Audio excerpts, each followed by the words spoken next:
وفاقی حکومت کا زائرین سے متعلق اہم فیصلہ، اربعین کے لیے زائرین براستہ بلوچستان ایران یا عراق نہیں جا سکتے۔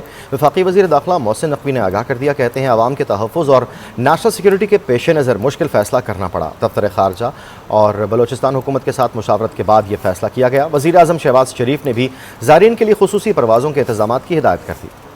نیشنل سیکیورٹی اور عوام کے تحفظ کے پیش نظر اربعین کے لیے براستہ بلوچستان جانے پر پابندی عائد۔ وفاقی وزیر داخلہ محسن نقوی نے زائرین سے متعلق اہم بیان جاری کر دیا۔ وزیر اعظم کی زائرین کے لیے پروازیں بڑھانے کی ہدایت۔ وزیر اعظم شہباز شریف سے وزیر داخلہ محسن نقوی نے ملاقات کی اور زائرین کی نئی پالیسی کے حوالے سے بریفنگ دی۔ وزیر اعظم نے وزیر ہوا بازی کو زائرین کے لیے خصوصی پروازوں کا انتظام کرنے کی ہدایت کی۔ کہا، اربعین زائرین کے لیے خصوصی اقدامات کیے جائیں، یقینی بنایا جائے کہ زائرین کو کسی قسم کی دشواری کا سامنا نہ ہو۔ ملاقات میں بلوچستان کی امن و امان کی صورتحال پر بھی تبادلہ خیال کیا گیا۔ وزیر داخلہ نے F C headquarters north Balochistan کا بھی دورہ کیا اور آئی جی میجر جنرل عابد مظہر سے ملاقات کی۔ اس موقع پر ان کا کہنا تھا کہ فیتنال ہندوستان کے مذموم عزائم ناکام بنانے میں ایف سی کے افسروں اور جوانوں نے شجاعت کی تاریخ رقم کی ہے۔ دورے کے موقع پر وزیر داخلہ کو ایف سی کے چاقو چوبند دستے نے سلامی پیش کی۔ محسن نقوی نے یادگار شہداء پر حاضری دی، پھول رکھے اور فاتح خوانی